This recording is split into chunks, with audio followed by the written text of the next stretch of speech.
Kirribilli. Oh. Could I bring my cats up to visit Honeycomb? I'd love it up there. Oh, what a bloodbath. She absolutely ate him alive in there. Had him on the ropes. Yeah. Absolutely. Denise has done it again, hasn't she? Unbelievable. And I think the matter of who should moderate the great debates now is absolutely settled. I mean, just look at Ding Dong right there. Such a big story like that, and your Kerry O'Briens, your Laurie Oakes, nowhere to be seen, basically. Well, they just dropped it. They dropped it, didn't they? Yeah, Minders got hold of them. Well, this story could have disappeared had it not been for the brave work of journalists such as Ding Dong and our own Chris Taylor. Mr.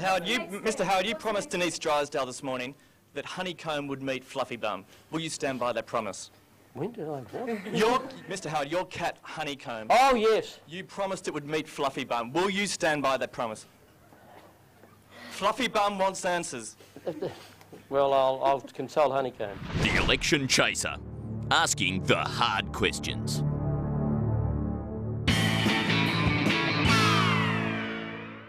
As part of our coverage of the Aston by-election, the Chaser went on the road with John Howard and met with him at a community centre in Rowville. That's right. The Prime Minister was going to address a group of pensioners, Liberal Party faithful, and gee, there were problems down there because the Prime Minister was a couple of hours late. Now, obviously, in a closely fought election, you just can't afford to keep old people waiting like that. They could die any second, basically. Absolutely. So I did what I think anyone would have done. I decided to lend a hand and warm up the crowd for the Prime Minister. Ladies and gentlemen, if I can have your attention, please. As you know, the Prime Minister was going to be here at 10 o'clock. He hasn't done a backflip on that. He will be here. You've just got to add the 10% to that. Should be here by about 11. And 10 o'clock was a non-core promise. So don't worry, he will be back. He's landed, he's on his way. So what we'd like to do now is get people ready to speak to the Prime Minister. So when he comes in, I want to see you really, bouncing, ready to go. Big cheers for the Prime Minister. A few key points to remember. Every time you hear the word Liberal, I want to see a bit of a clap, okay? Can we try that? Liberal. When you hear the word GST, a bit more of a clap, a bit more. When we hear the word Beasley, okay? Towards the end of the show, it's really going to get exciting. There's going to be some big promises made. No core commitments on whether they'll be kept, but there will be big promises.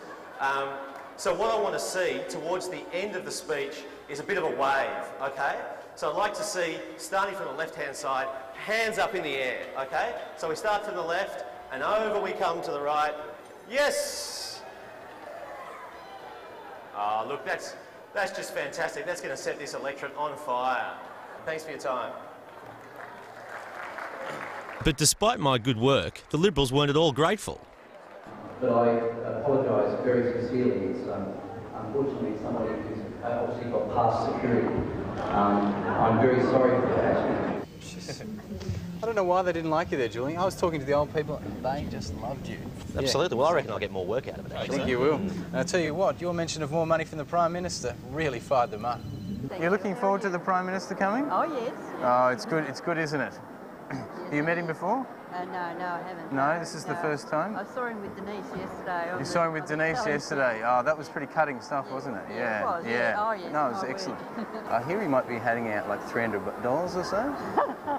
If you get a bit closer, you might... It's my lucky day. I think so. I think he likes to give that money out. So I'd like to take it, but not today. Not today? Put it in your funds. Put it in your funds? Put it in your funds. Oh, in my funds? No, the Liberal funds. I'll put it in the Liberal funds. Oh, no, I'm not from the Liberal Party. No. How did you get in here? How did I get in here? Yes. I just came through the door. Are only Liberal people allowed in here? I hope so. You hope so? You've done well to get this close to the front. Yes. Yeah. But we came quite early. You came early, yeah. Because I knew very well that it's very hard to get parking space. It's hard to get parking, isn't it? Yeah, no, definitely. But also, it's the closer you are, the more likely that when the money starts flying, you'll be able to grab it, hey? Yeah. You're looking forward to this? Oh, yes. Good speech. You've seen the Prime Minister speak before? Oh, yes, he's a very good, a great, eloquent speaker. Without any notes, 14 minutes later, you're still listening to... We've never shirked responsibility to try and change things, even if there's a short-term difficulty.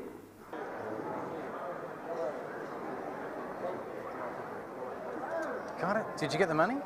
No. Oh. Only a handshake. You didn't get the money? Come on, back in there. Understanding Policy, Part 2, Education. The major parties have very different education policies. Labor's is called Knowledge Nation, whereas the Liberals is called Knowledge Society.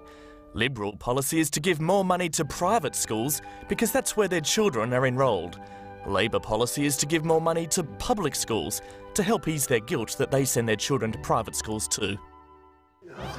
New for the whole family, it's the Knowledge Nation board game. Fun for everyone from the mind of Barry Jones. According to the periodic table, which of strontium or yttrium has the greater molecular value? And what's this? An Australian's left to work overseas? It's okay, it was only Jonathan Coleman. The Knowledge Nation board game comes with easy-to-read instructions. The Knowledge Nation board game. In stores now, all for the low cost of... well, we haven't actually costed it yet. Actual game may take up to 10 years to complete.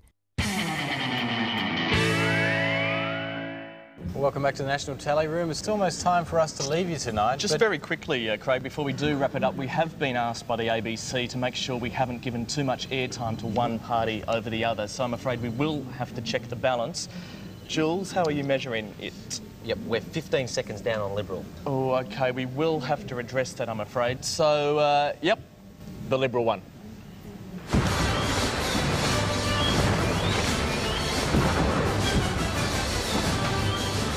And I think that'll just about do it. Yes, we've got the all clear from the ABC board, so thanks for joining us. That's all from us here at the Election Chase. We'll leave you with some scenes from Aston where the losergram meets with the Greens. Good night. Hey, I'm the losergram. Is Mick around? No. Hey, Mick, this one's for you, buddy. It's been a year since you last shaved. I'm not sure that you know how to bathe. You worry so much about your trees, but you're the one who needs to be saved. Your chances here were so remote that I'm really amazed that you got one vote. All you greenish sure can toss. How big was your loss? Was your loss? How big was your loss?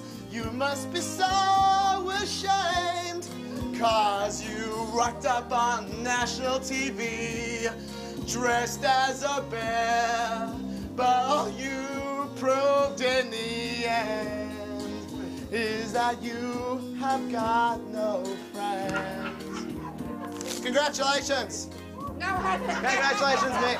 Well done. Well done. Thanks for the ringing endorsement. No problems. Thanks for booking early, by the way. Hey! Thanks for the merchandise.